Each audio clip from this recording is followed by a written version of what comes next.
Elhamdülillahi Rabbil alemin. Esselatu vesselamu ala seyyidina Muhammed ve ala alihi ve ashabihi ve men tebe'ahum bi ihsan ila yevmiddin amma ba'd. Bütün alemni yo'qdan bar qilib, parvish qilib, tadrijiy tarbiyalab yetishtirgan ulug' Alloh taolo muqaddasga cheksiz va tangdoshsiz hamdisini aytish bilan birga jahonga nur, insoniyatga sharaf elib kelgan bizning payg'ambarimiz, elchimiz Muhammed sallallahu aleyhi ve sellem'ge dua ve salam yollash bilan sözümü başlayayım. Hürmetli körermenlerimiz, bugün biz Kur'an-ı Kerim'nin haqiqatligi, mo'jizligi, Qur'on-i Kerimning dunyodagi Allohning simasi haqidagi bir necha mush to'g'rida aytilgan oyatlar va uning tarjimasi va bu to'g'risidagi tushunchalarimizni sizlar bilan o'rtoqlashib o'tamiz. Allah Qur'on-i Kerim'de şundak deydi. Lev enzelna hazal Qur'an ala jabalin la ra'aytuhu khashiyan mutasaddian min khashiyatullah. Eğer biz şu Qur'onni taq tushirgan bo'lsak, taq qo'rqinchidan yerilib ketgan bo'ladi. Kim topgan bo'ladi? Yerilib ketgan bo'ladi deydi.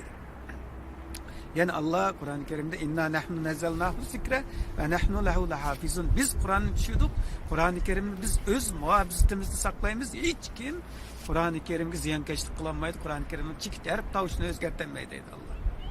Yani Allah Sure Fussilet'te senurihim ayatna fil afaq ve fi enfusihim hatta yetebeynahum ennehu'l hak. Biz insanlar Kur'an'ın hakikatini bilgen kadar insanların özü ve alem etrafında mucizelerimizini göstermemiz değil. Yani Allah Teala ve Tekaddes inna cealna Kur'an Arabiyyin leallekum taqilun. Biz Kur'an Arapça kıldık, özünle akır yürüsünler dedi. Demek biz dostlar, körermenler, kerindaşlar hemimiz tefekkür gözümüz bilen, akıl idrakimiz bilen izlenip düşünüp ölsek 1900 yıl ilgari 23 yıl jarayonida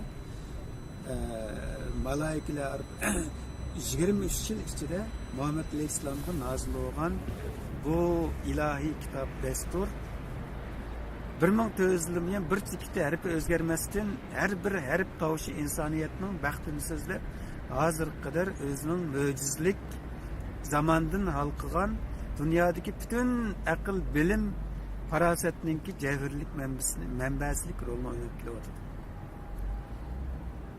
Bu kitapta Xudo shundoq deydi.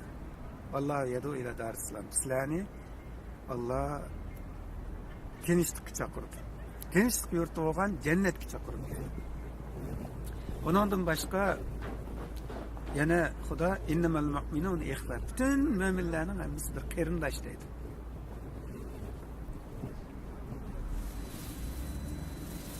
Baştan ahire ayak çıkarsanlar Kur'an-ı Kerim'nin 20 üçten bir kısmındaki ayetler insanın özünü yaxşılaş ve içtimai cemiyetini yaxşılaş, dünyanı güllendiriş, dünyanı hatırcemlik eriştiriş için baştan ahir çakırdı. Bu kitapını bayrak kıygan, bu ilahi destur sayesi aslında yaşayan Peygamber İslam ve sahabelerinin hayatını biz ölgü kılımız, ondan başkasının hemmisini taşlayıttınız. Norveç kastır deydi o, taşla diyenler, taşlayınız. Ne için diye vaxtıda? Bu ilahi desturunu örnek kılan Muhammed Aleyhisselam ve sahabeler insaniyetinin nemunesi, güzel ahlakı, tarihte özünün şallık izini kaldı olan. Hazırkılar ve keyinkiler bunçlar emes. Şu Peygamber İslam'ın sahabelerinin hayatını köreleyimiz ki Kur'an benim hayatım, Kur'an bizim hayatımız de tarih şallık tarihini yaratkan şularning hayatını göreleyimiz ki Kur'an bütün insaniyetini bir tutkandaki yaşaşka, bir gavda yaşaşka, ikkinchi bir insonni o'ylashga, dunyoda xotirjamlik, mehr shafqat, muhabbet tepkib turgan, go'zallik ichimgan bir dunyoni barpo qilib, Allohga tashakkur qilgan bir kunda 5 vaqt o'zining dardini aytib, salat, durud hamdi bilan o'tgan bu dunyolik mangulik baxtini topgan bir mo'min bo'lishni insandan talep kıldı. Ondan başka hiç kandak bir talepnin mevcut emasligini biz başlarının hamısını köreleyimiz. Hürmetli körülmeliler, Müslüman kayrindaşlar, cemaatlerimiz, dostlar. Bir insanın Müslüman bayrak astıda, mümin halette, Müslüman halet yaşaş için 6 iman ve onunla işenç kılış gerek.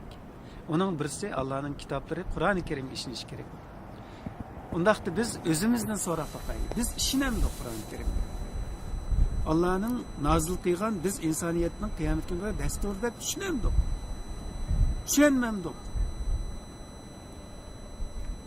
Biz inkar qilsak, unda vaqtida inkar qilaligidek bir kuch qudrat bizda bormi? Hammamiz bir o'ylanib baqsak, e'tirof qilsakchi. E'tirof qilsak, albatta biz hayotimiz bilan birga dilishimiz kerak. Qur'oni Karim bizdan nimani talab qilyapti? Qarindoshlikni talab qilyapti. Urug' tuqqandek yashashni talab qilyapti. Dunyoda xayrlik, yaxshilik bilan yashashni talab qilyapti. Ishonch bilan o'tashni, yaxshi bilan o'tashni, haq uchun turib haqq tavsiya qilishni, chidamchan bilan o'tashni talab qilyapti Asr surasida. Biz shularni qila oldikmi? Undaqda biz Qur'oni Karimni inkor qilgan bir tuzkormi? Kufrmi? Yoki bir bexud sarangmi? Do'stlar, biz unda qilmaylik. Biz Qur'oni Karimni e'tirof qilamdik, qilmadik, ishonmadik. Allohning kitobi deb qaramlik qarmadik. Buning ovozi bilan qalbimizga shifo topmadik. Buningga ijro qilib dunyoda shanshirab baxt topmadik. U dunyoda lavildab turgan o'tdan qutulmadik.